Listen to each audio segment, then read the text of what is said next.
Well, the reigning premiers came into this match as the undoubted favourites, and they were wasteful in the opening quarter. Norwood kicking only 2 goals, 5. It was the only thing really that they did wrong. Probably the only blight on the game is the fact that they didn't put North away early.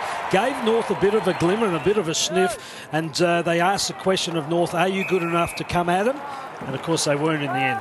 Well, only 2 sides had kicked more than 10 goals against Norwood the entire season. Tells you how good their defensive structures were. They rarely broke down. This was on a rare occasion where North Adelaide was able to get access through the corridor. Lee Rise were kicking their only goal of the opening quarter. They trailed by 9 points. We thought, well, that's not enough for Norwood really, but they put the foot down a bit in the second term, led by 33 points just before half-time. One thing they are good at is their defensive mechanisms, and they really engage that defensive mechanism. Every time that really gets tight and contested, they go into that defensive mechanism. As we see George Fuller there kick that long raking goals, a booming left foot.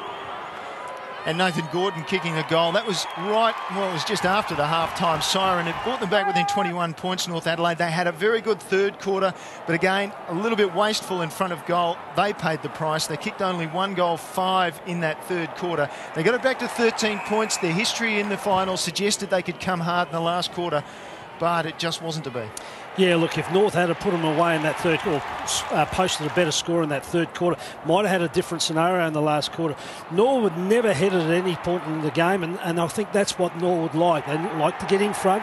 Once they get in front, they're able to shut games down, and they go into that defensive mechanism, as we probably saw in the last 5 to 10 minutes of the game. Justifies Norwood's game plan, their strategies, everything went to plan. Across the season, they never dropped lower than second on the ladder. They only lost 3 games.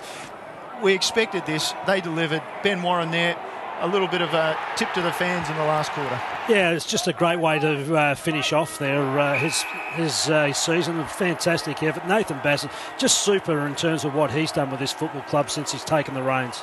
It is remarkable what Nathan Bassett has done too, as you said there, because he took them to second in his first year in 2010, then third in 2011, and now 2 flags in a row.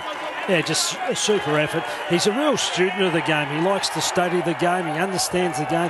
Does play with a defensive mindset given, but what happens is the whole team buys in. In fact, the whole club buys in, and that's what they're very good at over the course of the whole club.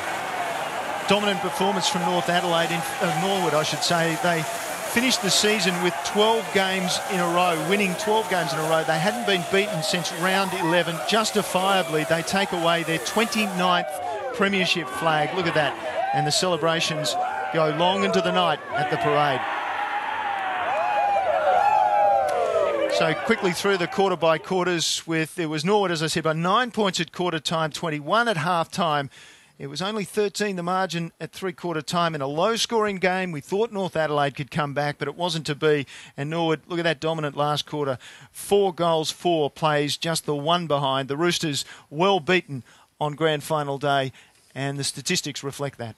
Yeah, the statistics tells me that Norwood kicked the ball really well. They've had 200 kicks, but the other thing that they do restrict is they restrict inside 50s. You have a look at that. 33 inside 50s in North Adelaide. You're not going to win too many games of football when you have that many inside 50s.